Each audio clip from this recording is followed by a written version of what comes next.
चलो ठीक है। Good morning everyone. यार कुछ कंफ्यूजन सा हो गया था। अब तो क्लास हो गई ना, अब तो नहीं बोलोगे सर टाइम में मिरर हो गया उधर हो गया, पता नहीं क्या ही हो गया था। बट ठीक है। किसी रीजन से टाइम चेंज करना पड़ा था एंड जस्ट ए मिनट हो यार, क्या हो गया ये, कौन परेशान है। हाँ, ठीक है। एक मिनट रुक जा, बस देख लूँ मैं ज़रा, किसी वजह से तो टाइम चेंज हुआ था बट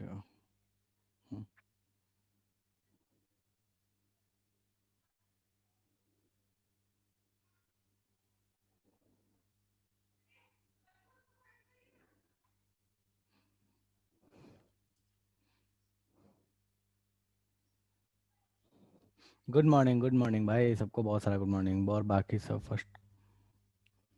कौन नालायक है? अच्छा, तिवारी। नहीं नहीं, तिवारी नहीं। क्या बात है, क्या बात है। गुड मॉर्निंग यार, गुड मॉर्निंग सबको, बहुत सारा गुड मॉर्निंग। वो कहते हैं ना, ट्रक भर भर के गुड मॉर्निंग। चलो चलो, थोड़ा 2-3 मिनट वेट कर लेते हैं। जनता अभी आ रही है, कुछ कन्फ्यूजन हो गया था इस वजह से थोड़ा सा क्लासेस इधर उधर हो गई। बट ठीक है, 2 मिनट वेट कर लेते हैं ताकि सबको ज्वाइन कर ले।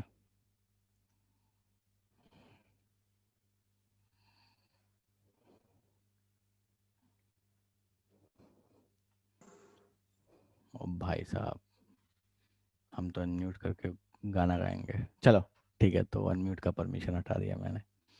ये दुखी हो जाते हो क्या कि सर हमारे से अनम्यूट का परमिशन हटा देते हैं? ऐसा है क्या कोई? दुखी जाते हैं सर? गलत बात है, आप ऐसा नहीं किया करो। ऐसा कोई है? दुखी होकर भी क्या फायदा, कुछ होने जाने वाला तो है नहीं।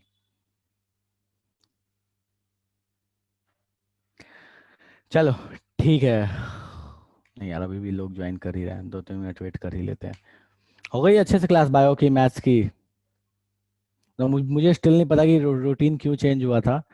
बट ठीक है, कोई बात नहीं। अरे बेगूसराय वाले हैं क्या यहाँ पे कोई? मतलब ऐसा पता चला कि यार बेगूसराय में फिर से लिंक नहीं पहुंचा या कुछ ऐसा समस्या हो गया हो। हाँ ठीक है, मतलब बेगूसराय वाले हैं, लिंक विंक तो मिल गया इसका मतलब।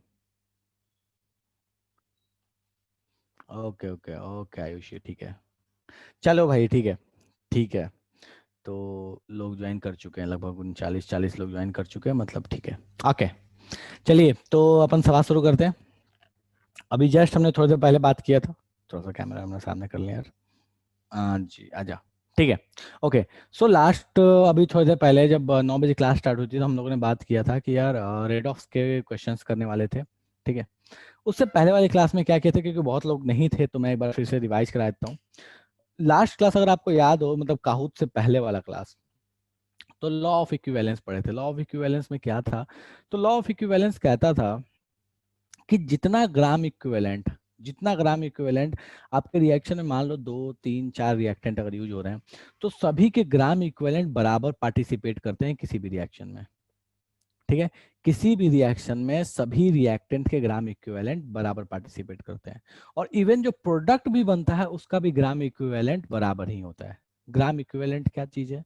तो ग्राम इक्विवेलेंट का मतलब होता है mass divided by equivalent weight. ठीक है, एक फॉर्मूला। एक और भी फॉर्मूला जो बहुत फेमस है, इसी से आता है, इसी को आगे डिराइव करके लेके आओगे, तो नॉर्मेलिटी इनटू वॉल्यूम। नॉर्मेलिटी का दूसरा फॉर्मूला होता है क्या? Gram equivalent by volume. तो वॉल्यूम को उठा के राइट, मतलब नॉर्मेलिटी के साइड कर दिया, तो ग्राम इक्विवेलेंट बराबर क्या हो गया? Normality into volume. इस पे क्वेश्चंस भी किए थे, बहुत सारी चीजें हम देखे थे, इस पे बहुत सारे क्वेश्चंस भी देखे थे। तो मैं एक बार उन क्वेश्चंस को रिकॉल करा देता हूँ, दिखा देता हूँ, और उसी पे आज अपन क्वेश्चंस करने वाले हैं। ठीक है, चलो। थियरी वाला पार्ट जो भी है अपने पास रेडॉक्स के, वो थियरी वाली पार्ट अपनी खत्म हो चुकी है। तो मैं फटाफट उस क्वेश्चन को रिकॉल करा देता हूँ जो लास्ट क्लास में अपन किए थे, और फिर आई के क्वेश्चंस करेंगे। चलो भैया।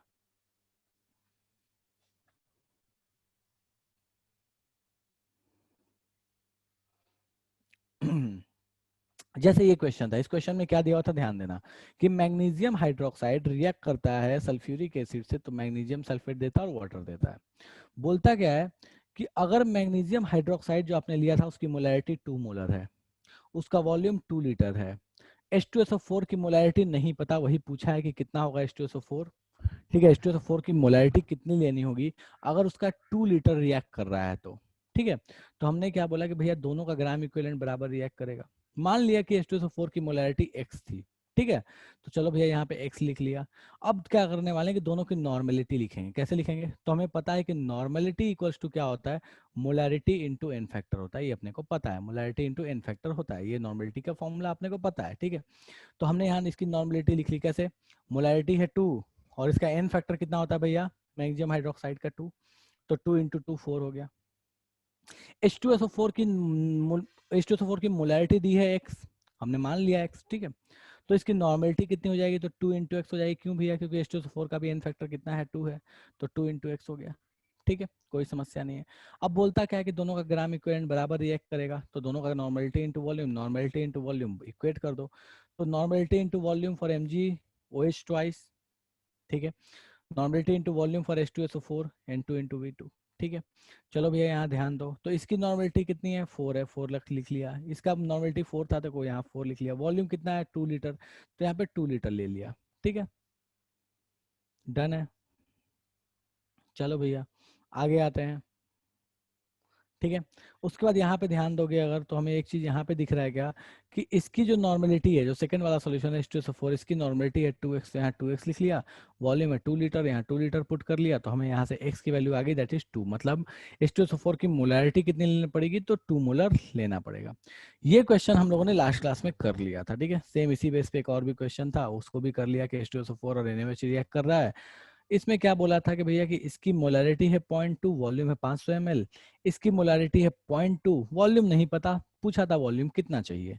सेम कहानी, normality into volume, normality into volume दोनों का बराबर कर दिया। तो पहले इसकी नॉर्मेलिटी लिखा। कैसे लिखेंगे? तो मोलैरिटी इंटू 2, क्यों? क्योंकि इसका एन फैक्टर है 2, तो मोलैरिटी इंटू 2 कर लिया, तो इसकी नॉर्मेलिटी आ गई 0.4। इसकी नॉर्मेलिटी कितनी आएगी, तो मोलैरिटी है 0.2, तो 0.2। इसका एन फैक्टर कितना होता है, तो एक ही हाइड्रोक्साइड दे सकता है, तो 1, तो इसकी नॉर्मेलिटी आ गई 0.2। अब दोनों का नॉर्मेलिटी पता है, और इसका वॉल्यूम है 500 ml, इसका वॉल्यूम नहीं पता, तो मान लिया कि x है, और वहां से x मान के या v मान के सॉल्व कर लिया, तो यहाँ पे दोनों का इक्वेट कर दिया हमने। अब ये ध्यान देना होगा अपने को कि वॉल्यूम 500 ml लिया था, तो इसको लीटर में कन्वर्ट किया, तो नॉर्मेलिटी इंटू वॉल्यूम, और दूसरे वाले का भी normality into volume, normality into volume कर लिया। तो अपने को वॉल्यूम कितना आ गया, 1000 ml या फिर 1 लीटर। यहाँ पे क्या हो जाएगा, 1000 ml या 1 लीटर, जिस भी टर्म में पूछेगा उस टर्म में अपन आंसर दे सकते हैं। चलेगा? हाँ जी भैया, किसी को समस्या है यहाँ तक? तो ये लास्ट क्लास के क्वेश्चन थे जो अपन ने किए थे। उसके बाद तो अपन काहूत खेले थे लास्ट क्लास में, तब से ये लास्ट टू लास्ट क्लास का था। लास्ट क्लास में काहूत किए थे। सो आज अपन इसके आगे कंटिन्यू कर रहे हैं, कुछ अच्छे क्वेश्चन अपन आगे देखते हैं। ठीक है, चलो। हाँ, तो उसी पे रिकॉल करते हुए इस क्वेश्चन को फटाफट सॉल्व करो। क्वेश्चन क्या बोला है? क्वेश्चन बोल रहा है अपने को, ठीक है, क्वेश्चन बोलता है कि बताइए कि कितना मास सल्फ्यूरिक एसिड का लेना पड़ेगा, what mass of sulphuric acid required, ठीक है, for complete for what mass of sulphuric acid required to completely react with 54 gram of aluminium. अगर एल्यूमिनियम 54 ग्राम है, तो बताइए कि सल्फ्यूरिक एसिड आपको कितना ग्राम लेना पड़ेगा कंप्लीट रिएक्शन कराने के लिए। तो पहले तो रिएक्शन लिखो, और फिर दोनों में ग्राम इक्विवेलेंट वाला कॉन्सेप्ट लगाओ। ग्राम इक्विवेलेंट वाला कॉन्सेप्ट का मतलब क्या है, लॉ ऑफ इक्विवेलेंस लगाओ, और फटाफट सॉल्व करके बताओ। मोल कॉन्सेप्ट मत लगा देना, सॉल्व दोनों से हो जाएगा। चलो भैया पोल लॉन्च कर दे रहा हूँ मैं। पोल लॉन्च कर दिया मैंने, आराम से सोचो और इसको सॉल्व करो।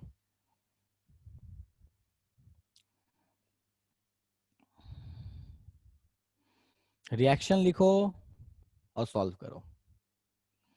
क्या कॉन्सेप्ट लगेगा, तो एल्यूमिनियम का जितना ग्राम इक्विवेलेंट पार्टिसिपेट करेगा रिएक्शन में, उतना ही H2SO4 का भी करेगा। दैट्स ऑल, सिंपल, एक लाइन में करो सॉल्व इसको।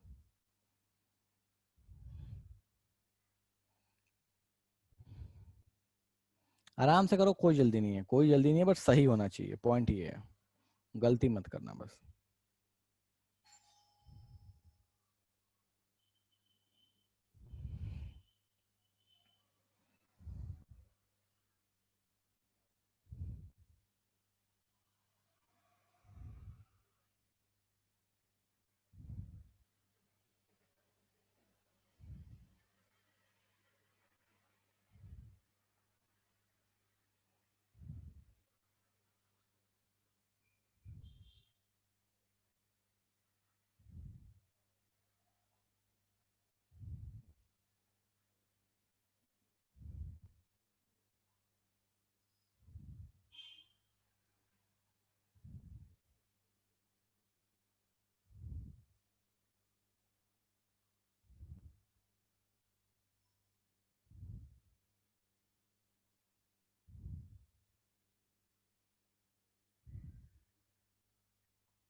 ओके निधि, सही है।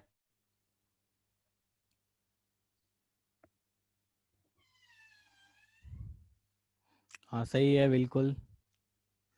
दिव्यांशु बाबू, गड़बड़ है आपका आंसर।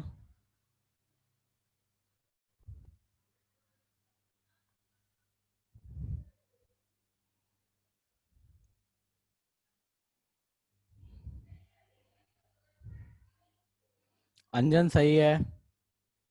आयुष गड़बड़ है। तान्या सही है। आदर्श गड़बड़ है। तिवारी क्या कर रहा है? वैष्णवी गड़बड़ है बच्चा।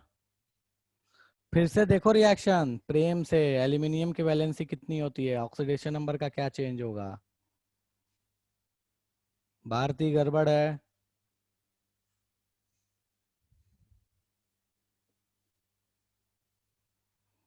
आदर्श बच्चा, दोनों का रिएक्शन लिखो कि एल्यूमिनियम जब सल्फ्यूरिक एसिड से रिएक्ट करेगा तो क्या प्रोडक्ट देगा। लिखो पहले रिएक्शन, फिर सोचो क्या करना है। भैया दोनों का ग्राम इक्विवेलेंट बराबर करना और कुछ भी नहीं करना है, कुछ भी नहीं करना है। बस ग्राम इक्विवेलेंट को बराबर कर देना है दोनों का।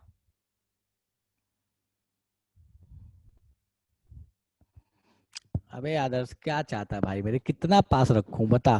कितना पास रखूं? इससे ज्यादा पास कैसे रखूं मेरे भाई? कैसे रखूं बता? मुश्किल है भाई। अभी तो इससे ज्यादा पास क्या रखूं ये बता। ऐसे पकड़ूं?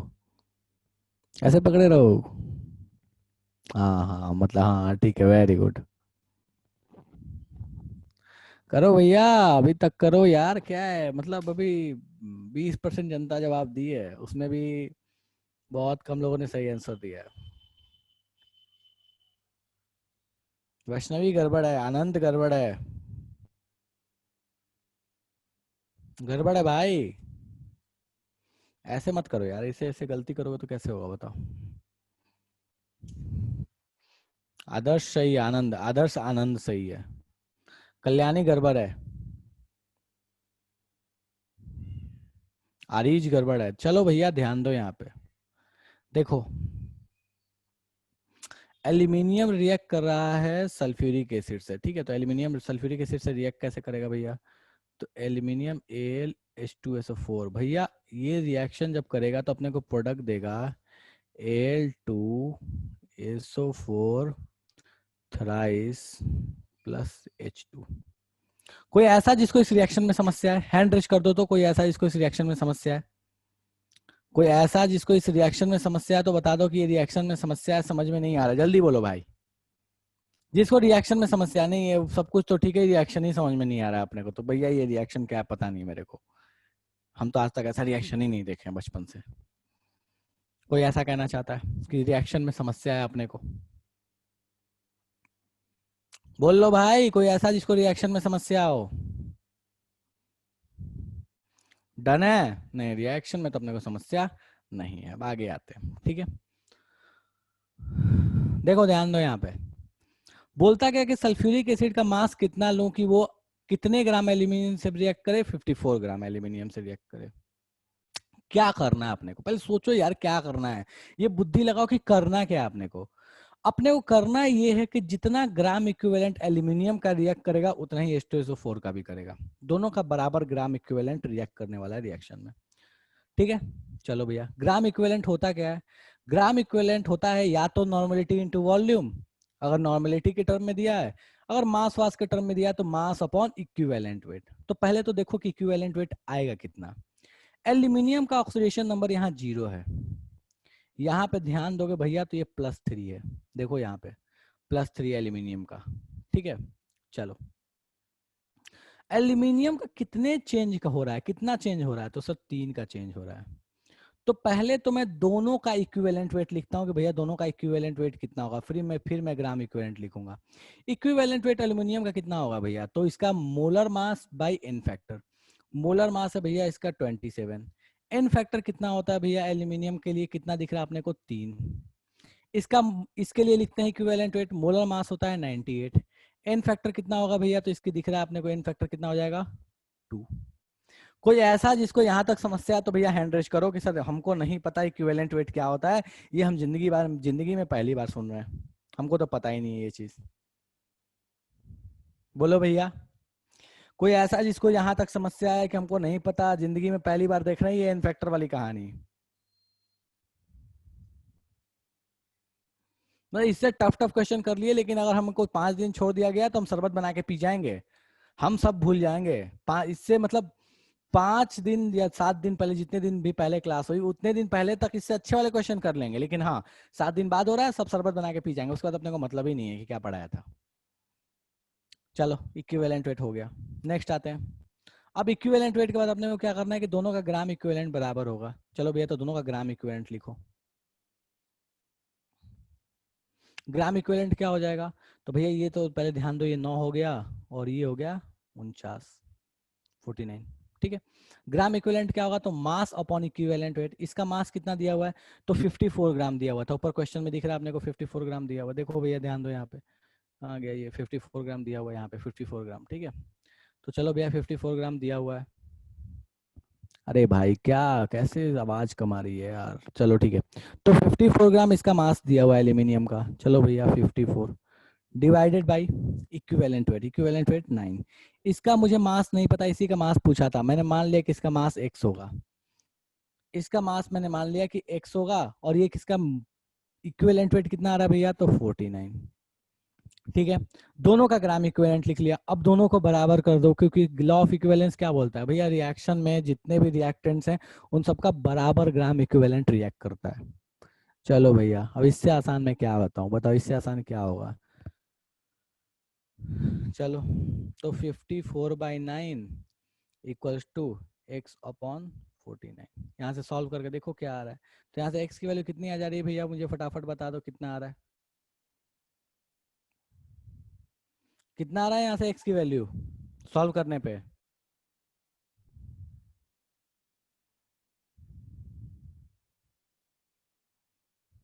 टू 294।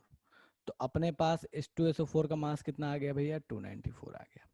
मुझे बता दो किसको किसको समझ में नहीं आया, मैं बार बार बोल रहा हूँ किसको किसको समझ में नहीं आया मुझे फिर से बता दो। मैं रिपीट कर दूंगा, फिर आए क्वेश्चन में नहीं होगा तो समस्या आएगा, फिर रोना मचाओगे। इसलिए जिसको समझ में नहीं आया अभी बोलोगे सर समझ में नहीं आया, जादू हो गया। कोई ऐसा जिसको समझ में नहीं आया जादू हो गया, तो अभी बताओ भैया कि जादू हो गया, हमको नहीं पता है। हैंड रेज करो फटाफट। दिव्यांशु ऑडियो ऑन करो, दिव्यांशु ऑडियो ऑन करो, अनम्यूट का परमिशन दे रहा हूं मैं।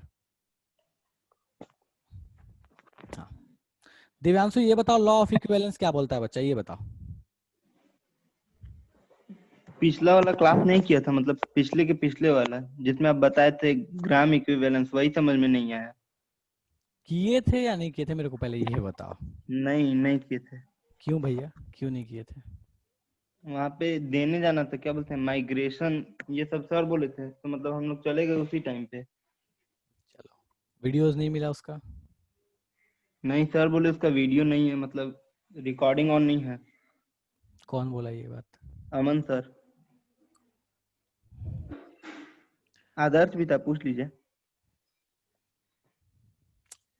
क्लास नहीं किया तो उसका मैं क्या सॉल्यूशन बताओ यार, ये तो मतलब अल्टीमेट होता है। मतलब चलो ठीक है, कोई बात नहीं कोई बात नहीं, मुझे ये बताओ इक्विवेलेंट वेट का फॉर्मूला क्या होता है। Mass by molar mass. ये इक्विवेलेंट वेट का होता है, मोल्स का क्या होता है मेरे भाई। मोल्स का नहीं, मतलब जो उसका मास है, मतलब एल का, हम्म, और बाई में जो मतलब जितना रिएक्ट किया है उतना। जितना रिएक्ट किया उतना क्या मास, क्या जितना मोल्स। रिएक्ट किया कम। भाई चल ये बता मुझे यहाँ पे एल का इक्विवेलेंट वेट मैंने 27/9 कैसे, सॉरी सॉरी 27/3 कैसे लिख लिया, ये बता मेरे को। इक्विवेलेंट वेट जब पढ़ाया था तब थे क्लास में। नहीं,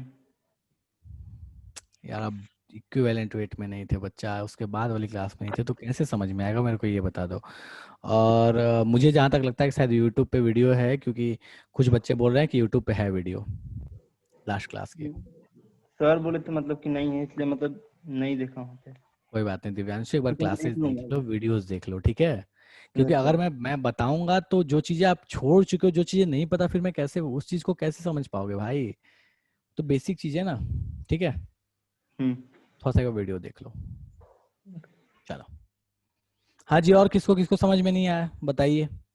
और कोई ऐसा है जिसको समझ में नहीं आया? भारती बोलिए समझ में नहीं आया, ऐसा है क्या?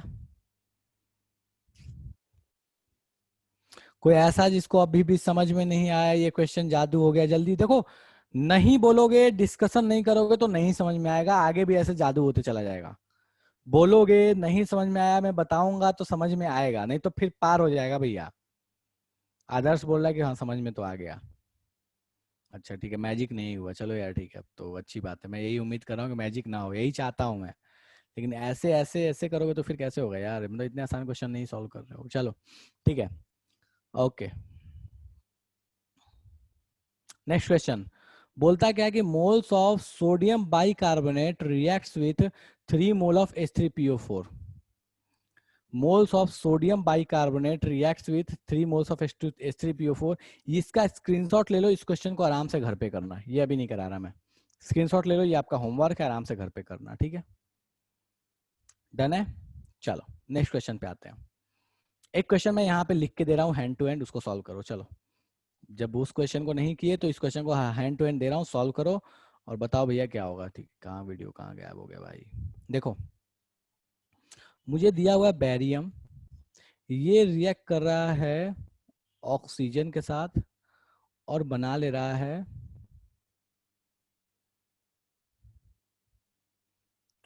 भाई, इस क्वेश्चन में बोलता है कि मोल्स ऑफ NaCO3 बताना है आपको। रिया, इस क्वेश्चन में moles of NaCO3 react with 3 moles of H3PO4। कितने मोल NaCO3 का रिएक्ट करेगा 3 मोल H3PO4 के साथ में? रिएक्शन आप खुद से लिखो, ठीक है, और उसको सॉल्व करो। चलो, बैरियम रिएक्ट कर रहा है ऑक्सीजन से और बना रहा है, ध्यान देना, और यहाँ बना रहा है BaO, ठीक है। बोलता क्या है कि इसके कितने मोल्स लगेंगे, इसके मोल्स पूछा है, x मोल्स, ठीक है। इस x की वैल्यू बताओ, अगर अगर यहाँ पे जो ऑक्सीजन पार्टिसिपेट किया है, ये पार्टिसिपेट किया है 64 ग्राम। अगर 64 ग्राम ऑक्सीजन रिएक्ट किया है तो बताओ कि कितने मोल्स बैरियम रिएक्ट किया होगा। 64 ग्राम्स अगर ऑक्सीजन रिएक्ट किया है तो बताओ कितने मोल्स बैरियम रिएक्ट किया होगा। आराम से सोचो, सॉल्व करो और आंसर दो। करना क्या है, सेम कॉन्सेप्ट आपको लगाना है, लॉ ऑफ इक्विवेलेंस लगाना है और कुछ नहीं करना है। करो सॉल्व इसको। बैरियम का कितना मोल चाहिए 64 ग्राम ऑक्सीजन से रिएक्ट करने के लिए? मोल कॉन्सेप्ट नहीं लगाना है, रेडॉक्स लगाना है, लॉ ऑफ इक्विवेलेंस लगाना है। करो सॉल्व इसको।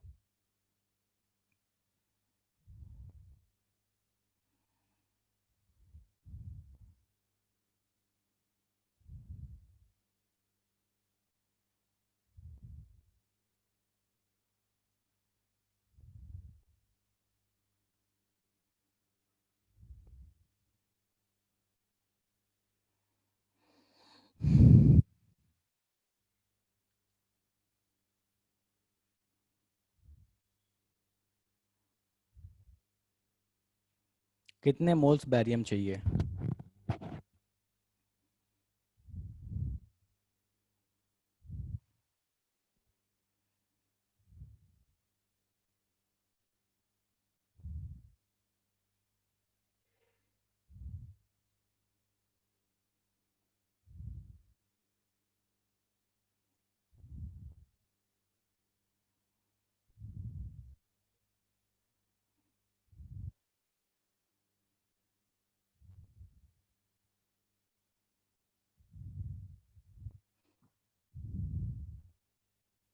निधि सही है, निधि राज सही है, वैष्णवी गड़बड़ किया हो बेटा आप, दिव्या गड़बड़ है,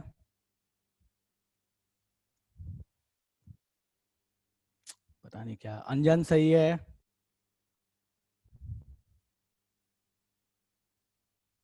तान्या गड़बड़ है। बैरियम किस ग्रुप में आता है आदर्श? सेकंड ग्रुप में आता है। सेकंड ग्रुप वाले के लिए ऑक्सीडेशन नंबर का चेंज क्या होगा? 2। सेकंड ग्रुप में आता है मेरे भाई, magnesium, calcium, strontium, barium, radium. Kalyani गड़बड़ है, शिवम गड़बड़ है। मैंने मोल्स पूछा है बैरियम का कितना चाहिए।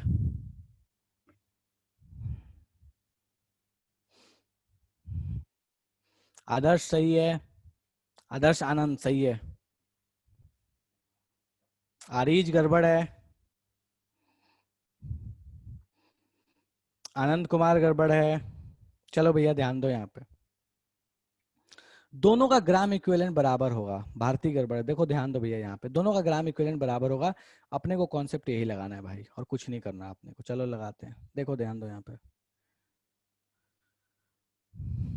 ठीक है।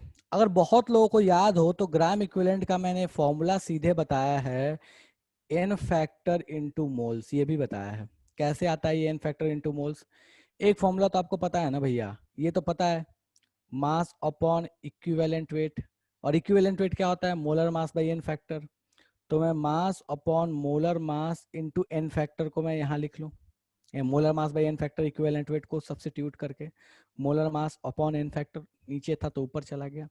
मोलर मास और मास बाई मोलर मास को मैं मोल्स लिख सकता हूँ, तो मोल्स इनटू एन फैक्टर। तो अपने को दिखता है कि भैया ग्राम इक्विवेलेंट के लिए मैं चाहूँ तो मोल्स इनटू एन फैक्टर भी लिख सकता हूँ। तो चलो भैया ध्यान दो यहाँ पे, मोल्स दिया हुआ है एक्स, एक्स एन फैक्टर इसका कितना होगा भैया?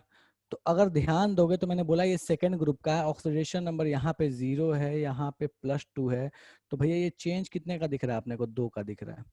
तो x इंटू 2 मोलर, ये क्या हो गया अपने पास? Moles into n factor equals to, इसका अपने को ग्राम इक्विवेलेंट लिखना है।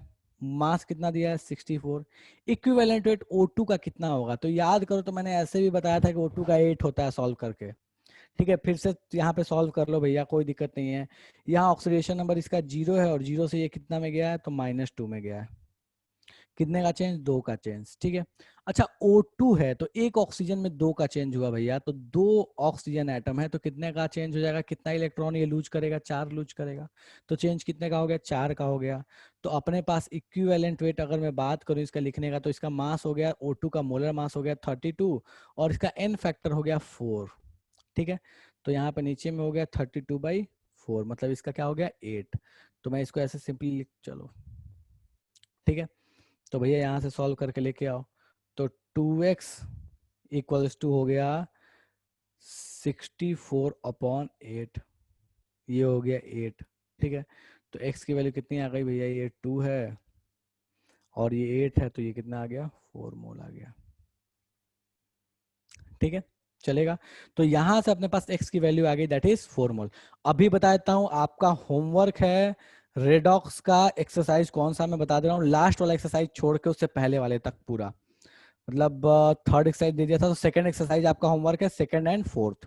ठीक है, ये दोनों आपका होमवर्क है, अभी बता दे रहा हूँ। इंडिकेटर्स से आपका कोई लेना देना नहीं है, इंडिकेटर्स को इग्नोर मार के चलना, रिएक्शन से आपका मतलब है।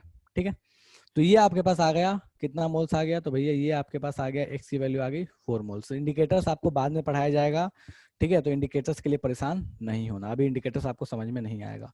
तो बैरियम कितने मोल्स चाहिए होंगे? 4 मोल्स चाहिए होंगे। सिंपल सा कहानी है, सही इस तरीके से सॉल्व कर सकते हो इसको। ठीक है, चलो कोई ऐसा भैया जिसको ये समझ में नहीं आया बता दो यार, बताओ कोई ऐसा जिसको ये समझ में नहीं आया, जादू वादू हो गया, पता नहीं क्या ही बता रहा हो, पता नहीं ये क्या ही बता रहे हैं मास्टर जी। हम तो आज तक पढ़े ही नहीं, हमको तो पता ही नहीं इक्विवेलेंट वेट क्या होता है, हमको पता ही नहीं मोलर मास क्या होता है, हमको पता ही नहीं है मास क्या होता है, ग्राम इक्विवेलेंट क्या होता है, हम तो आज तक सुने ही नहीं है। बताओ भैया किसको किसको समझ में नहीं आया, जल्दी से।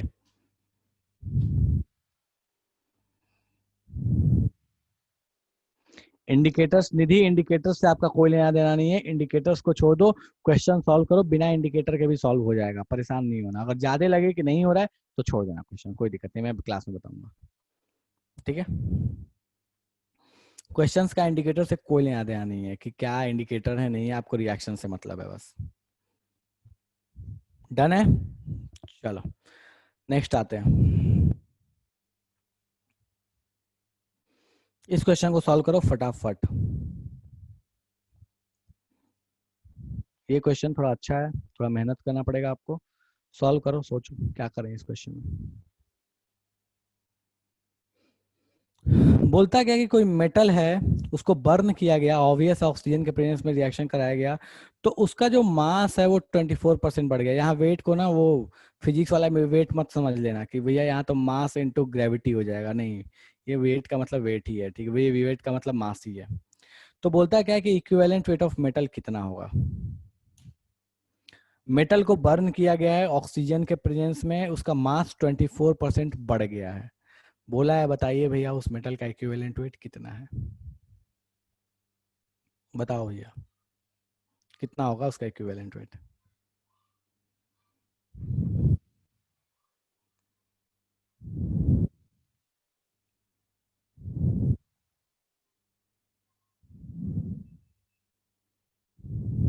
चलो सोचो यार, मतलब बहुत आसान सा रिएक्शन में, चलो मैं रिएक्शन लिख देता हूँ, इतना कष्ट करो कि मैं रिएक्शन लिख देता हूँ। अब तो सोचो, कोई मेटल है, ऑक्सीजन से रिएक्ट कर रहा है, ठीक है, तो कुछ कंपाउंड बना ले रहा है इस तरीके का,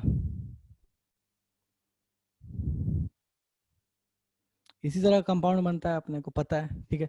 मान लो ये अपने पास होता है एल्यूमिनियम होता है तो यहाँ पे एक की जगह पे 3 होता है, और क्या फर्क पड़ता है। अगर यहाँ पे सोडियम होता है तो एक की जगह पे 1 होता है, यही फर्क पड़ता है ना। बोलता है क्या है इक्विवेलेंट वेट ऑफ मेटल कितना होगा। और जो लोग भी आंसर बताएंगे वो विथ रीजन बताएंगे कि हमने इस तरीके से सॉल्व किया इसको।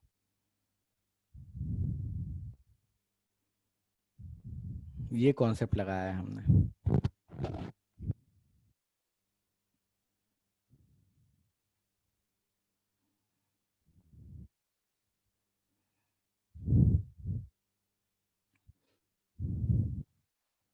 चलो देखो ध्यान दो, मुझे नहीं पता कि मेटल का इक्विवेलेंट वेट कितना है, मैंने मान लिया कि इसका इक्विवेलेंट वेट जो है, मैंने मान लिया, ओके आदर्श देखता है, मैंने मान लिया कि इसका इक्विवेलेंट वेट, दोनों का मैं इक्विवेलेंट वेट लिखता हूँ, दोनों का इक्विवेलेंट वेट मैं लिख रहा हूँ यहाँ पे। मैंने मान लिया कि मेटल का इक्विवेलेंट वेट जो है वो एक्स है, एक्स और कहीं यूज नहीं हो रहा है, नहीं, इसका इक्विवेलेंट वेट एक्स है, ठीक है, मुझे इक्विवेलेंट वेट ही चाहिए। और ऑक्सीजन का इक्विवेलेंट वेट कितना होगा, तो अभी जस्ट निकाला था कि भैया 8 होगा, अभी जस्ट पिछले वाले रिएक्शन में निकाला था 8 होगा। कोई ऐसा जो कहना चाहता है कि इसमें समस्या है, समझ में नहीं आया, तो मुझे बता दो। कोई ऐसा जो कहना चाहता है कि समझ में नहीं आया तो बता दो कि सर ये जादू हो गया, ये ऑक्सीजन का 8 कैसे लिखा, ये हमारे खोपरे में नहीं गया। अभी जस्ट पीछे वाले रिएक्शन बताया मैंने कि 8 होता है, देखो यहाँ पे 32/4 है, 32/4 ऑक्सीजन का 8 निकाल के दिखाया है। जिसको इसको समझ में नहीं आया ये 8 कैसे हुआ, हाथ खड़े कर दो कि सर समझ में नहीं आया, मैसेज करो कि सर ये तो जादू हो गया, हमको पता ही नहीं है इक्विवेलेंट वेट 8 कैसे आ गया। डन है। चलो ऑक्सीजन का 8 होता है, मेटल का x है। अब दोनों का ग्राम इक्विवेलेंट मैं लिखता हूं कि दोनों का ग्राम इक्विवेलेंट क्या होगा। मान लो कि मेटल जो लिया गया था, ध्यान देना कि मान लो कि जो मेटल लिया था मैंने वो A ग्राम लिया था, A ग्राम, ठीक है। अब ध्यान दोगे तो बोलता गया कि मेटल को जलाया गया है, पढ़ो स्टेटमेंट, बड़े प्यार से पढ़ो ये स्टेटमेंट को, कि मेटल को बर्न किया गया तो इसका वेट 24% बढ़ गया। मतलब कि अगर मैंने मेटल A ग्राम जलाया था तो इससे जो मेटल ऑक्साइड बना है वो उसका 24% ज्यादा है, तो A प्लस A × 24/100 इतना होगा। जो मेटल ऑक्साइड बना उसका मास, कोई ऐसा जो बोलना चाहता है कि ये समझ में नहीं आया। मेटल ऑक्साइड जो है वो 24% ज्यादा है, तो किस चीज का परसेंटेज कैसे निकालते हैं भैया, तो A × 24/100 कर लिया, और A तो था ही था, तो मैंने बोला क्या था कि उसका 24% बढ़ गया, तो भैया A प्लस A × 24/100 लिख लिया। कोई ऐसा जो कहना चाहता है कि समझ में नहीं आया, कोई ऐसा जो कहना चाहता है ये चीज समझ में नहीं आई। डन है, कोई समस्या नहीं है। अच्छा एक बात बताओ कि अगर 24% मास मेटल का बढ़ा है ऑक्साइड होने के, ऑक्साइड बनने के बाद, तो 24% मास आया कहां से है, किसके वजह से आया, ऑक्सीजन की वजह से, और तो कोई रीजन होगा नहीं। ऑक्सीजन से रिएक्ट किया तो ऑक्सीजन ही रिएक्ट, ऑक्सीजन का ही मास उसमें ऐड हुआ होगा।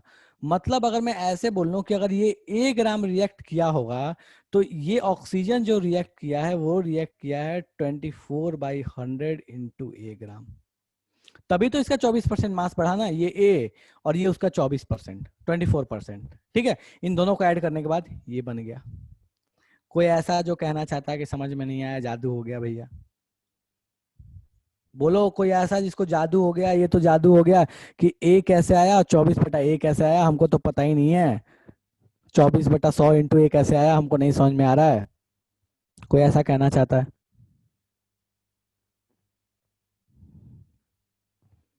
डन है। अब मुझे एक बात बता दो यार, दोनों का मुझे मास पता, दोनों का मुझे इक्विवेलेंट वेट पता, तो क्या मैं दोनों को इक्वेट करके यहाँ से x की वैल्यू नहीं निकाल सकता? देखो कैसे।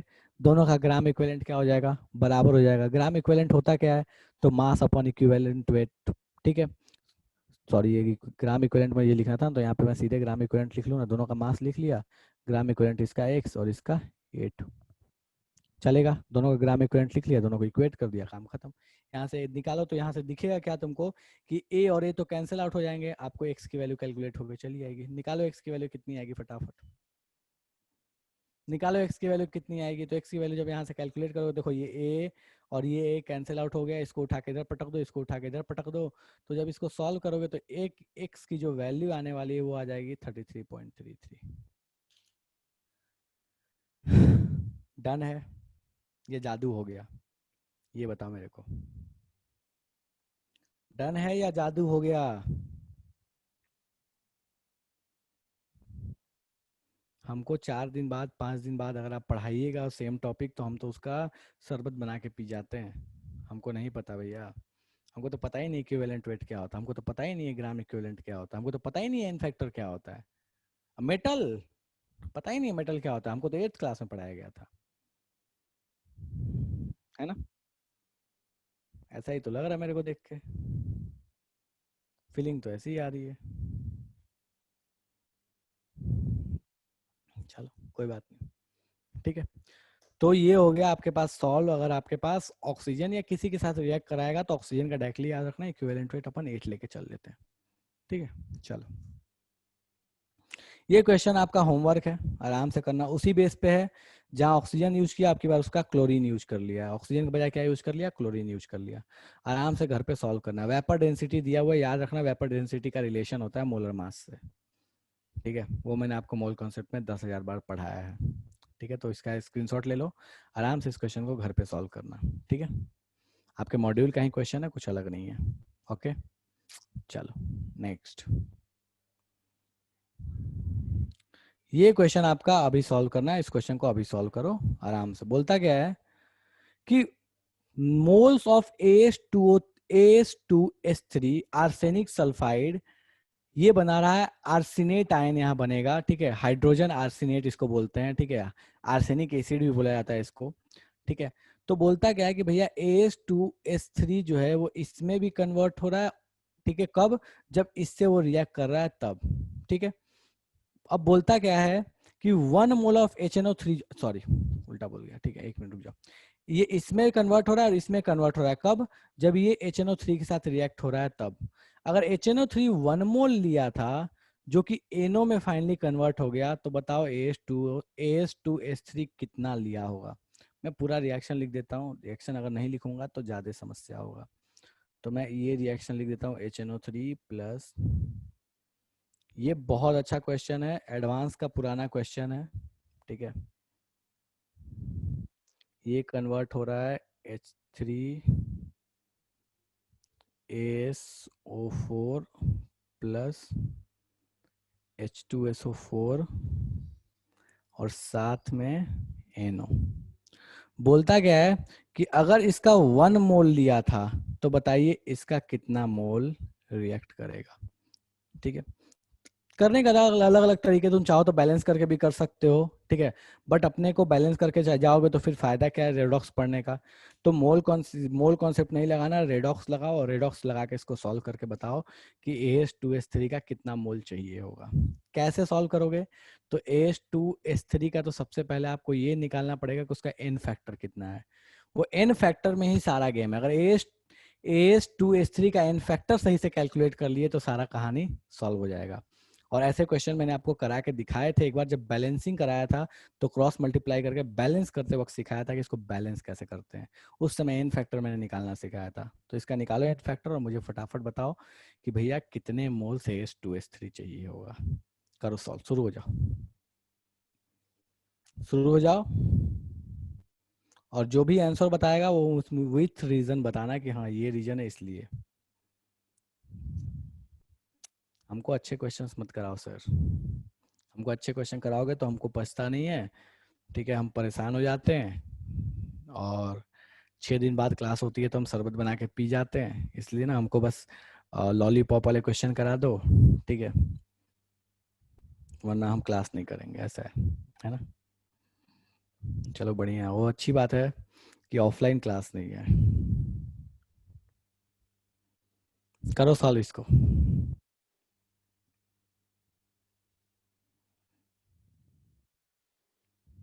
अच्छा क्वेश्चन है, आराम से सॉल्व करो, हो जाएगा। एन फैक्टर AS2S3 का निकाले, अगर AS2S3 का एन फैक्टर निकाल लिए तो सारा काम हो जाएगा। बस AS2S3 का एन फैक्टर समस्या है। आर्सेनिक और सल्फर में अगर किसी को इलेक्ट्रोनेगेटिविटी की चिंता है तो मैं बता दे रहा हूँ कि सल्फर की इलेक्ट्रोनेगेटिविटी ज्यादा होती है, आर्सेनिक की कम होती है। ऐसे भी सोच सकते हो यार, देखो मतलब बचपन में ये कहानी बताई थी, जो पहले लिखा जाता है वो नॉर्मली पॉजिटिव केटायंस होते हैं, जो बाद में लिखा जाता है वो नेगेटिव होते हैं। आर्सेनिक आपका 15th ग्रुप का है, नाइट्रोजन की फैमिली का है, ठीक है। करो सॉल्व।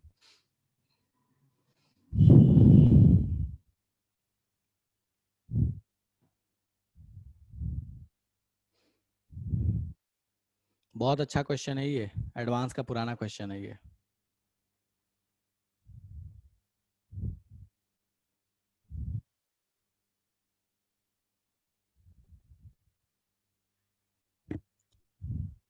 बस एन फैक्टर AS2S3 का, आर्सेनिक सल्फाइड का अगर एन फैक्टर लिख लिए तो क्वेश्चन सॉल्व है।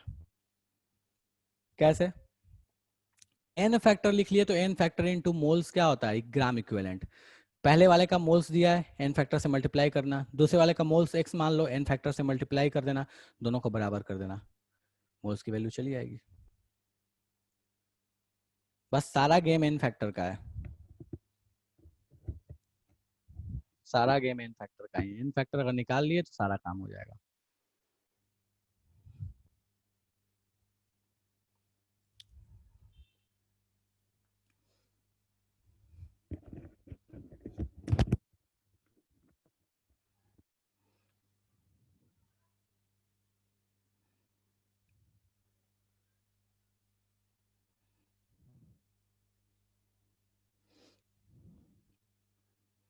मुझे AS2S3 का एन फैक्टर किसी ने निकाल दिया तो मुझे मैसेज करके बताओ कि एन फैक्टर तो ये होगा सर। बस मुझे एन फैक्टर बता दो, एन फैक्टर ये होगा।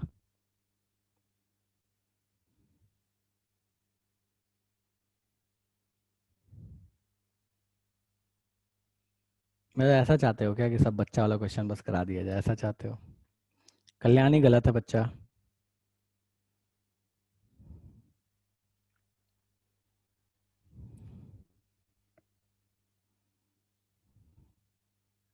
लेफ्ट साइड में सल्फर का -2 है, लेफ्ट साइड में आर्सेनिक सल्फाइड का सल्फर का -2 है। ये मैं क्लियर करके बता दे रहा हूँ आपको, सल्फर का -2 है।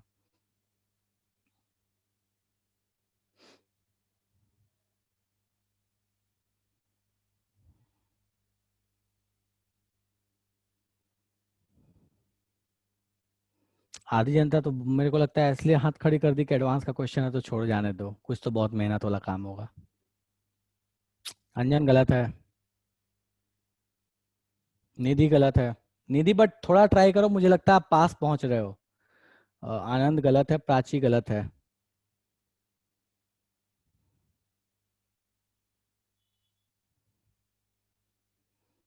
मैंने आंसर नहीं पूछा अभिषेक, मैंने एन फैक्टर पूछा आर्सेनिक सल्फाइड का। पहले आर्सेनिक सल्फाइड का एन फैक्टर बताओ, फिर आंसर पे आऊंगा मैं।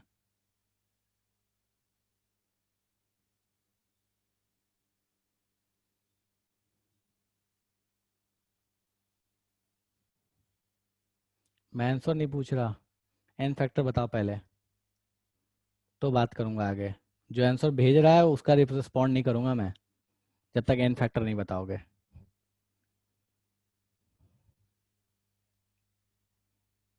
वैष्णवी थोड़ा और ट्राई करो बच्चा, मुझे लगता है कि लगभग पास पहुंच गए हो, थोड़ा और ट्राई करो, एक बार फिर से चेक करो, एक बार फिर से चेक करो बस, कहीं थोड़ा सा एरर किए हो।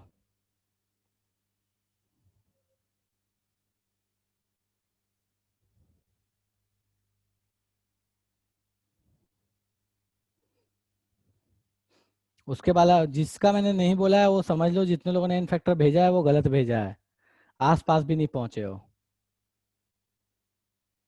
आस पास भी नहीं है, नहीं रेवांश गलत है, कल्याणी, आदर्श, रोशन गलत है।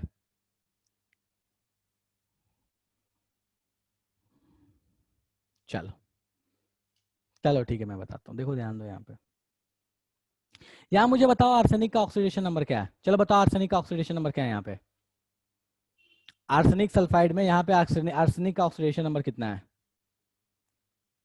+3, सल्फर का -2, ठीक है। यहाँ पे आर्सेनिक का ऑक्सीडेशन नंबर कितना है इस जगह पे, आर्सेनाइट इसको बोलते हैं आर्सेनाइट आयन, ठीक है, आर्सेनाइट आयन में कितना है, या आर्सेनिक एसिड में बोलते हैं इसको, बोलो यहाँ पे कितना है, राइट साइड में आर्सेनिक का ऑक्सीडेशन नंबर कितना है, 5 है, वेरी गुड, एक्सीलेंट, ठीक है। सल्फर का ऑक्सीडेशन नंबर कितना है यहाँ पे, सल्फर का कितना है यहाँ पे, ये बता मेरे को,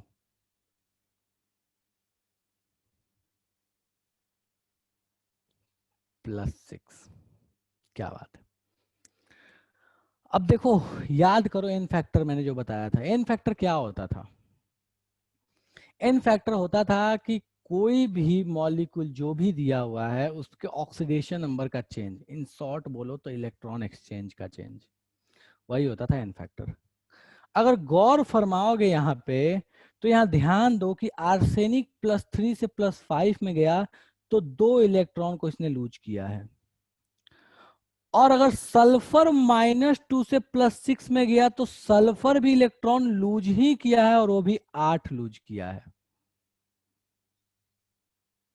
कोई ऐसा जो कहना चाहता कि ये चीज समझ में नहीं आया, -2 से +6 गया तो 8 लूज किया, आर्सेनिक 3 से 5 पे गया तो 2 लूज किया, पूरे मॉलिक्यूल ने कितना इलेक्ट्रॉन लूज किया है, पूरे मॉलिक्यूल ने H2S3 आर्सेनिक सल्फाइड ने कितना लूज किया, ओवरऑल कितना लूज किया, ध्यान दो, गौर फरमाओ यहाँ पे, नहीं 10 कैसे लूज करेगा भाई, 2 इसने लूज किया, एक आर्सेनिक ने, 2 आर्सेनिक है, सल्फर का एक एटम ने 8 लूज किया है, एक ने, 3 सल्फर है, टोटल कितना, अब देखो धड़धड़ा के आंसर आ रहा है, तान्या, रितेश, आनंद, निधि, अंजन, क्या बात है, कितना आएगा, 28 आएगा भैया इसका एन फैक्टर, आर्सेनिक की वजह से कितना आ गया, तो 2 × 2 प्लस सल्फर की वजह से 8 × 3, ये कितना आ गया भैया, 24 + 4 28 आ गया, तो भैया इसका एन फैक्टर हो गया 28। अब जब एन फैक्टर पता तो जीवन का तो कष्ट ही निवारण है, दोनों का बस ग्राम इक्विवेलेंट बराबर, कैसे, मोल्स इनटू एन फैक्टर। मुझे ये बताओ कि HNO3 का एन फैक्टर कितना आएगा, नाइट्रोजन को देखो और तो कोई चेंज हो नहीं रहा है, नाइट्रोजन यहाँ +5 है और यहाँ पे कितना है, +2 है, कितने का चेंज है, 3 का चेंज है, नाइट्रोजन और क्या कर रहा है, गेन या लूज कर रहा है, भैया गेन कर रहा है, ऑब्वियस है, नाइट्रोजन क्या कर रहा है, गेन कर रहा है, गेन कितना कर रहा है, इलेक्ट्रॉन 3 इलेक्ट्रॉन गेन कर रहा है, काम खत्म, बस अब क्या है, तो एन फैक्टर इंटू एन, दोनों के लिए लगा दो, एन फैक्टर है 3 नाइट्रोजन का, मोल्स है 1, आर्सेनिक सल्फाइड का एन फैक्टर है 28, मोल्स नहीं पता, एक्स मान लो, यहाँ से एक्स की वैल्यू चली आएगी, यहाँ पे एक्स मान लिया, एक्स की वैल्यू चली आएगी, एक्स इक्वल टू कितना आ गया, तो भैया 3/28 हो गया। किसको किसको ये जादू हो गया समझ में नहीं आया, पता नहीं मैंने क्या बता दिया, बोलो किसको किसको ये चीज जादू हो गई है, समझ में नहीं आई, जल्दी बोलो। देखो ये क्वेश्चन लिटरली बहुत अच्छा क्वेश्चन है, ये सच में बहुत अच्छा क्वेश्चन है, ठीक है, बट पॉइंट ये है कि ऐसा नहीं कि बहुत टफ है, अच्छा है मैं मानता हूं, बट टफ है ये नहीं मानता मैं, कॉन्सेप्ट अगर समझोगे तो कुछ भी टफ नहीं था, ठीक है, चलेगा, वंस अगेन, क्या बात है, चलो फिर से बताते हैं, फिर से, डन, रिया ऑडियो ऑन करो, मैं परमिशन दे रहा हूँ। रिया ऑडियो ऑन कीजिए बच्चा। Yes sir. चलिए, लॉ ऑफ इक्विवेलेंस क्या बोलता है कि जितने ग्राम इक्विवेलेंट सारे रिएक्टेंट्स जो भी हैं उन सबका बराबर बराबर ग्राम इक्विवेलेंट रिएक्ट करेगा, बोलता है। Yes sir. चलो, आर्सेनिक का लेफ्ट साइड में ऑक्सीडेशन में +3 होगा, कोई समस्या है इसमें? No sir. सल्फर का -2 होगा, कोई समस्या है इसमें? No sir. आर्सेनिक सल्फाइड, ऐसे सोच सकते हो, आर्सेनिक सल्फाइड सिंपल तरह का कंपाउंड है जो अपने को बचपन में पढ़ाया जाता था कि वैलेंसी को क्रॉस मल्टीप्लाई कर दो। नाइट्रोजन वाले ग्रुप की वैलेंसी होती है 3, सल्फर वाले की होती है 2, 3 और 2 को क्रॉस मल्टीप्लाई किया, सल्फर वाले का इलेक्ट्रोनेगेटिविटी ज्यादा है तो भैया वो माइनस में रहेगा और आर्सेनिक वाला प्लस में रहेगा, चलेगा। Yes sir. राइट साइड में आर्सेनिक का यहाँ पे ये +5 ऑक्सीडेशन नंबर है, कोई समस्या है? फॉर्मूला नो लगा के निकाल सकते हो। सल्फर का +6 है, कोई समस्या है? सर। चलो, अब मुझे बोला गया कि पूरे मॉलिक्यूल का एन फैक्टर बताओ। बेटा सल्फर -2 से +6 गया, बताओ इसने कितने इलेक्ट्रॉन एक्सचेंज किए, ये बताओ। 8। Lose again?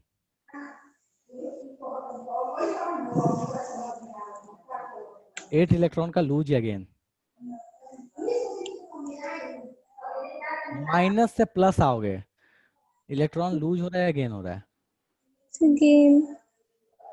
बच्चा मेरे, इलेक्ट्रॉन पे नेगेटिव चार्ज होता है, नेगेटिव को निकालते जाओगे तो पॉजिटिव आएगा ना। Yes sir. Yes sir. -2 से +6 गया है तो इसका मतलब उसमें से 8 इलेक्ट्रॉन निकाले गए हैं, तब तो जाएगा ना। अच्छा, सोडियम से इलेक्ट्रॉन निकालते हो तो पॉजिटिव होता है ना, यस सर। तो एक इलेक्ट्रॉन निकालोगे तो एक पॉजिटिव, दो निकालोगे तो दो पॉजिटिव, मतलब पॉजिटिव कब बढ़ता है? जब वो आप उसमें से इलेक्ट्रॉन क्या करिएगा, निकालिएगा। Yes sir. निगेटिव से जीरो भी कब आएगा? जब आप इसको इलेक्ट्रॉन निकालिएगा, Cl- में से एक इलेक्ट्रॉन निकाल दूंगा तो Cl क्या हो जाएगा, 0 हो जाएगा, मतलब उसमें से इलेक्ट्रॉन लूज हुआ है गेन हुआ है? लूज हुआ। लूज हुआ है। तो -2 से +6 गया तो 8 इलेक्ट्रॉन का लूज हुआ या गेन हुआ? लूज हुआ। आर्सेनिक +3 से +5 गया, लूज हुआ कि गेन हुआ? गेन। इन मैग्नीशियम +1 से +2 जाएगा, +1 से +2 जाएगा। एक बात बताओ बच्चा, अगर इलेक्ट्रॉन में, पहले मुझे ये बताओ, इलेक्ट्रॉन निकालता हूं मैं कहीं से तो चार्ज क्या आता है, पॉजिटिव आता है कि नेगेटिव आता है? इलेक्ट्रॉन निकालने पे चार्ज क्या आता है? गायब हो गई। चलो देखो, इलेक्ट्रॉन निकालोगे, रिमूवल ऑफ इलेक्ट्रॉन, भैया ध्यान दो, रिमूवल पे चार्ज पॉजिटिव आता है और एडिशन पे चार्ज नेगेटिव आता है, ठीक है। चलो, तो भैया ये -2 से +6 गया मतलब 8 इलेक्ट्रॉन निकले हैं, +3 से +5 गया तो 2 इलेक्ट्रॉन निकले हैं। एक आर्सेनिक, अब ये बात कर रहे हैं एक आर्सेनिक के लिए, तो +3 से +2, +3 से +5 गया तो 2 इलेक्ट्रॉन एक आर्सेनिक ने लूज किया। 2 आर्सेनिक है, कितना लूज करेगा, 4। एक सल्फर ने कितना लूज किया, -2 से +6, कितना लूज किया, 8। 3 सल्फर है, कितना लूज कर देगा, 24। 24 +4 कितना हो गया, 28। तो मतलब पूरे मॉलिक्यूल ने कितने इलेक्ट्रॉन लूज किए भैया, 28 लूज किया है। अगर इसी क्वेश्चन में एक लूज और एक गेन दे देता तब क्या करते, उसके हिसाब से चलते। मान लो कि एक ने 4 लूज किया और 3 गेन किया है, तो ओवरऑल मॉलिक्यूल क्या हो जाएगा, एक्सचेंज 1। ये ध्यान रखना है, इस पे क्वेश्चन बहुत अच्छे अच्छे बने हैं। अगर एक ही मॉलिक्यूल के अंदर हो जाता है कि एक लूज भी कर रहा है और एक गेन भी कर रहा है, मान लो यहाँ पे सल्फर -2 से 0 में चला जाता है, ऐसा मान लो कि -2 से 0 में चला जाता है, और कोई बोलता है कि भैया इस पूरे का बताइए कि इस पूरे का आपका कितना आएगा, एन फैक्टर कितना आएगा, तो बोलते कि अच्छा -2 से 0 में गया है, मतलब इसने कितना गेन किया है, 6 गेन किया होगा, 3 एटम है तो। और आर्सेनिक ने +3 से +5 गया तो इसने 2 लूज किया है एक ने, तो आर्सेनिक की वजह से 4 लूज टोटल ओवरऑल, 2 एटम है तो, और सल्फर की वजह से 6 गेन, तो ओवरऑल मॉलिक्यूल क्या हो जाएगा, एन फैक्टर 2 हो जाएगा, क्योंकि ओवरऑल कितने का लूज या गेन है भैया, तो 2 का गेन है। तो हम मॉलिक्यूल के लिए एन फैक्टर जब देखोगे तो पूरे मॉलिक्यूल का देखोगे।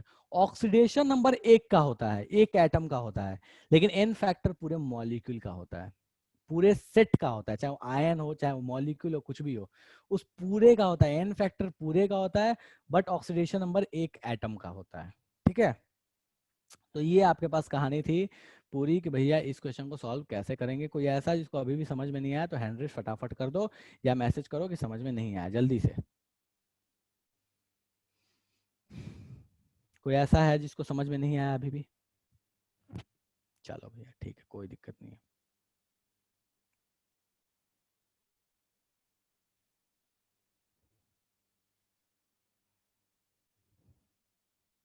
चलो नेक्स्ट आते हैं।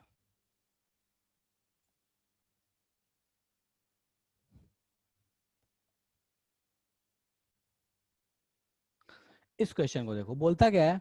अब ये क्वेश्चन में लैंग्वेज देखोगे ना तो लैंग्वेज बहुत खतरनाक है, बहुत भारी भरकम लैंग्वेज यूज किया है। देखो पता नहीं क्या क्या, टाइट्रेशन, पोटेशियम डाइक्रोमेट तो मेरे शायद सुन चुके हो अभी बहुत बार अभी तक।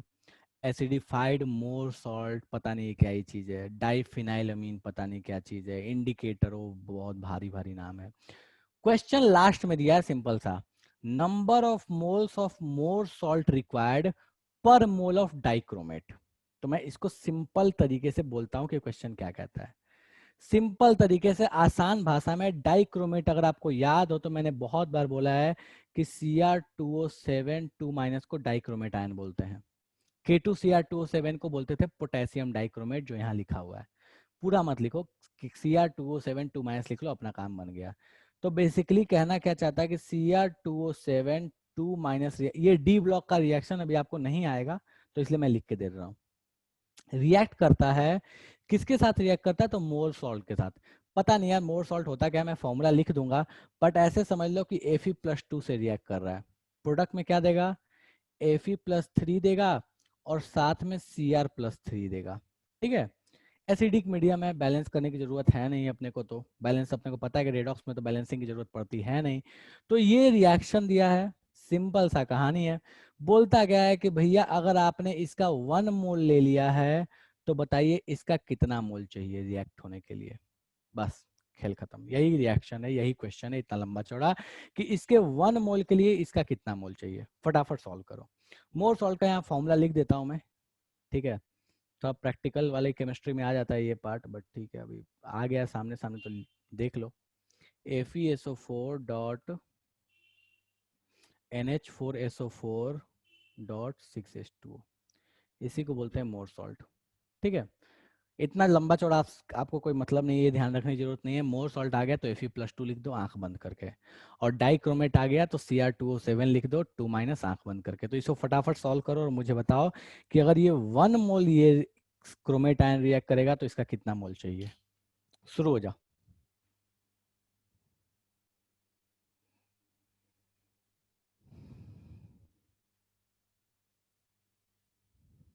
और इस क्वेश्चन को, अब इस क्वेश्चन को देखने के बाद ये तो समझ में आ गया है कि, ये समझ में आ जाएगा कि ये इंडिकेटर जितना दिया है इसका कोई यूज नहीं है, फर्जीवाड़ा है। ठीक है, बस परेशान करने के लिए, क्योंकि प्रैक्टिकल केमिस्ट्री प्रैक्टिकली इसका यूज करते हैं इसलिए डेटा देता है कि भैया डाइफिनाइलअमीन यूज कर रहे हैं।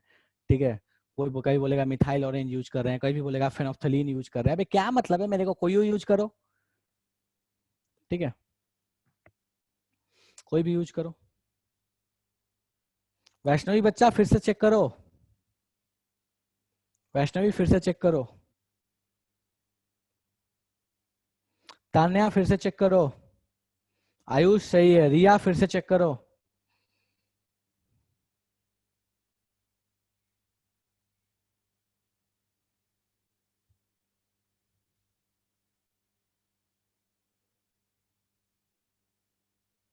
निधि सही है, अभिषेक सही है, तान्या सही है,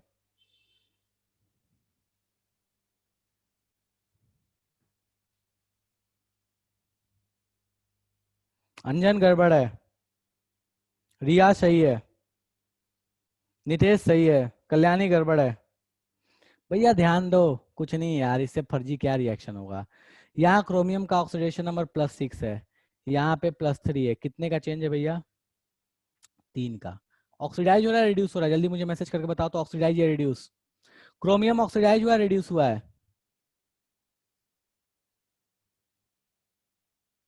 रिड्यूस हुआ है। 6 से 3 गया है भैया, 3 इलेक्ट्रॉन गेन किया है। ठीक है, +2 से +3 गया, आयरन ऑक्सीडाइज हो गया, कितने का चेंज? 1 का। क्रोमियम का 3 का। लेकिन यहाँ ध्यान दो भैया, गौर फरमाओ, तो क्रोमियम के 2 एटम है यहाँ पे, तो टोटल ये पूरे मॉलिक्यूल के लिए अगर मैं बात करूं तो एन फैक्टर कितना हो जाएगा भैया, तो ये 2 इंटू 3, तो भैया अपने को पता है इस पूरे मॉलिक्यूल का एन फैक्टर अगर हम बोलेंगे 2 इंटू 3 मतलब कितना हो जाएगा, 6 हो जाएगा एन फैक्टर, 3 नहीं होगा 6 हो जाएगा। तो भैया आप लगा लो law of equivalence, n factor into moles, तो 6 इंटू 1 इसके लिए इक्वल्स टू एक्स इंटू 1, 1 इसका एन फैक्टर था, Fe प्लस 2 से प्लस 3 गया, एन फैक्टर 1 था, यहाँ से x की वैल्यू जो है वो कितनी आ गई, 6 आ गई, मतलब ऑप्शन नंबर डी करेक्ट हो गया। चलेगा? किसको किसको समझ में नहीं आया जल्दी बता दो, ये जादू हो गया किसको किसको, जल्दी बोलो। कोई ऐसा जिसको ये जादू हो गया तो बता दो कि ये तो जादू हो गया, पता नहीं क्या ही था ये, पता ही नहीं है मेरे को तो। डन है? बोलो भाई, कोई ऐसा जिसको जादू हो गया है, वरना अपन आगे बढ़ेंगे। चलो ठीक है, मोर सॉल्ट को इतना परेशान होने की जरूरत नहीं है, Fe+2 लिखो, खेल खत्म। ठीक है, चलो, और ये ध्यान रखो पोटेशियम ये डाइक्रोमेट बोलते हैं, Cr2O7 2- को डाइक्रोमेट बोलते हैं, तो इसको तो कम से कम ध्यान रखो। और K2 ये पूरा मॉलिक्यूल होता है K2Cr2O7 that is potassium dichromate. पर मैग्नेट इज KMnO4, या पर मैग्नेट आयन जो होता है वो होता है MnO4-, पोटेशियम पर मैग्नेट इज KMnO4। अगला क्वेश्चन,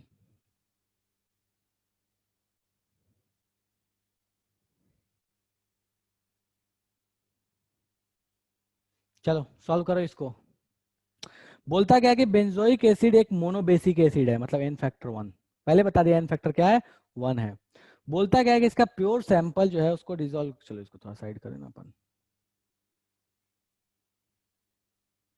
बोलता क्या है कि इसका एन फैक्टर 1 है, उसका 1.22 ग्राम ले लिया, ध्यान दो यहाँ पे, when 1.22 gram of 1.22 gram of pure sample is dissolve in water titrated against base, base लिया है 50 ml 0.2 मोलर का, कौन है, NaOH है। NaOH की मोलैरिटी पता है, NaOH का वॉल्यूम पता, अच्छा NaOH की मोलैरिटी पता तो नॉर्मेलिटी भी पता, नॉर्मेलिटी पता वॉल्यूम पता तो ग्राम इक्विवेलेंट पता, नॉर्मेलिटी इनटू वॉल्यूम। ठीक है, चलो भैया, बोलता क्या कि मोलर मास बेंजोइक एसिड का बताओ कितना होगा। चलो, बेंजोइक एसिड का मास पता और मोनोबेसिक है, मतलब एन फैक्टर पता, एन फैक्टर पता, मास पता। ठीक है, तो इक्विवेलेंट वेट क्या होता है, molar mass by n factor, उसके लिए मोलर मास मान लो x है, दोनों का ग्राम इक्विवेलेंट बराबर कर दो, खेल खत्म। कैसे उसका ग्राम इक्विवेलेंट लिखोगे, बेंजोइक एसिड का मास पता है, मोलर मास x मान लो, तो mass upon molar mass into n factor, खेल खत्म हो गया। चलो सॉल्व करो इसको फटाफट और बताओ कि कितना आएगा इसका मोलर मास।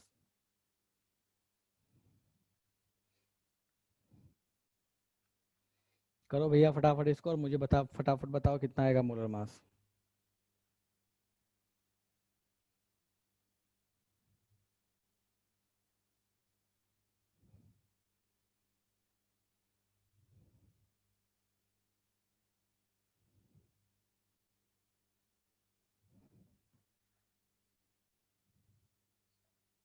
थोड़े अच्छे क्वेश्चन जाते हैं, बस सब हाथ खड़े करके बैठ जाते हैं।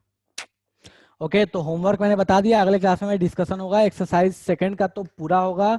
5 में इंडिकेटर बेस ज्यादा जो चीज होगी उसको छोड़ देंगे, बट हाँ और सब चीजें डिस्कस करेंगे। रहा बात एक और चीज, एक टर्म यूज किया जाता है टाइट्रेशन, टाइट्रेंट, आंख बंद करो, टाइट्रेशन का मतलब केमिकल रिएक्शन है, बस आंख बंद करना, उसके जगह पढ़ लेना केमिकल रिएक्शन। टाइट्रेंट का मतलब है रिएक्टेंट, कोई एक रिएक्टेंट को टाइट्रेंट बोलेगा, कोई फर्क नहीं पड़ता, टाइट्रेंट वर्ड यूज करे टाइट्रेशन वर्ड यूज करे, अपने को कोई लेना देना नहीं है। रिया बिल्कुल सही है, वेरी गुड। चलो सॉल्व कर दे रहा हूँ मैं इसको, ठीक है। मुझे नहीं पता यार कौन सा एसिड है, कोई भी एसिड है, उसका मैं ग्राम इक्विवेलेंट लिख रहा हूँ, ग्राम इक्विवेलेंट कितना होगा। मोलर मास इसका कितना है मुझे नहीं पता, मैंने इसका मान लिया, मोलर मास जो है इसका मान लिया मैंने कि x है। चलो ग्राम इक्विवेलेंट लिखते हैं, मास दिया है 1.22, देखो ध्यान दो यहाँ पे, मास दे दिया 1.22, 1.22 upon equivalent weight. Equivalent weight क्या होता है भैया, इक्विवेलेंट वेट होता है molar mass upon n factor, n factor इसका 1 है, दे दिया यहाँ पे मोनोबेसिक है, एन फैक्टर 1 और इसका मोलर मास मैंने मान लिया x है, ग्राम इक्विवेलेंट लिख लिया। NaOH का ग्राम इक्विवेलेंट लिखो, 0.2 मोलर है। अच्छा, नॉर्मेलिटी कितना होगा इसका भैया, नॉर्मेलिटी क्या होता है, तो नॉर्मेलिटी होता है molarity into n factor, molarity into n factor. ठीक है। चलो भैया, हमें पता है कि NaOH का n फैक्टर भी 1 ही होगा, मोलैरिटी है चूंकि 0.2, तो इसका नॉर्मेलिटी भी कितना हो जाएगा 0.2 इंटू 1। NaOH का n फैक्टर 1 क्यों होगा, क्योंकि एक ही OH दे सकता है, तो 0.2 नॉर्मेलिटी। वॉल्यूम दिया है 50 ml, तो भैया ग्राम इक्विवेलेंट क्या हो जाएगा, ग्राम इक्विवेलेंट हो जाएगा नॉर्मेलिटी इंटू वॉल्यूम, खेल खत्म। चलो भैया नॉर्मेलिटी इंटू वॉल्यूम कर लो, तो बस आ जाओ यहाँ पे, हो गया, गेम ओवर है, दोनों को इक्वेट कर दिया। तो ये हो गया 122 बटा सॉरी 1.22 बटा x इक्वल्स टू नॉर्मेलिटी कितना है, तो 0.2 वॉल्यूम कितना होगा, तो अपने को लीटर में लेना होगा, लीटर में तो क्या ले लेंगे, तो 50 डिवाइड बाई 1000, क्योंकि ये 50 ml दिया हुआ है, लीटर में लीटर में कन्वर्ट करने के लिए 1000 से डिवाइड कर लोगे, तो ये अपने पास यहाँ से x की वैल्यू चली जाएगी। x की वैल्यू सॉल्व करके देखो, तो x की वैल्यू आ जाएगी आपके पास 122, खेल खत्म। चलेगा, कोई ऐसा जिसके लिए ये पल्ले नहीं पड़ा, जादू हो गया, जल्दी बता दो भाई, जिसको जादू हो गया, ये जिसको जादू हो गया बता दो कि ये तो जादू हो गया, समझ में नहीं आ रहा है ये तो। हाँ जी, बोलो जादू हो गया जिसको। ठीक है, चलो ठीक है, कोई बात नहीं, फाइन। ये आराम से स्क्रीनशॉट ले लो, घर पे करना, ठीक है, स्क्रीनशॉट ले लो, घर पे करना। पोटेशियम पर मैग्नेट का आपको दे दिया, ml दिया हुआ है, सोडियम, इसका सोडियम ऑक्जेलेट का आपको वहाँ पे मास दिया हुआ है, एसिडिक मीडियम दिया हुआ है, मोलरिटी पूछा है पर मैग्नेट का कितना होगा, आराम से सॉल्व करना, ठीक है, आपका गृह कार्य है, ठीक है। चलो मॉड्यूल का ही क्वेश्चन है, कोई दिक्कत नहीं है, वहाँ मॉड्यूल तो सॉल्व करोगे ही करोगे, ठीक है। ये क्वेश्चन भी बिल्कुल उसी बेस पे है, मॉड्यूल का ही क्वेश्चन है, आराम से ले लो इसका स्क्रीनशॉट, घर पे करना, ठीक है। तो यहाँ तक किसी को समस्या तो फटाफट पूछो, और अपन क्लास को विराम करते हैं, अगले क्लास में मॉड्यूल डिस्कस करेंगे, ठीक है, और फिर उसके बाद अपन नए चैप्टर की तरफ आगे बढ़ेंगे, ठीक है। मुझे फटाफट बता दो किसी को यहाँ तक समस्या है, कोई चीज़ पूछनी है तो पूछ लो, अदरवाइज आज की क्लास समाप्त है। चलो ठीक है, फिर सेशन एंड कर रहा हूँ मैं, चलो बाय बाय।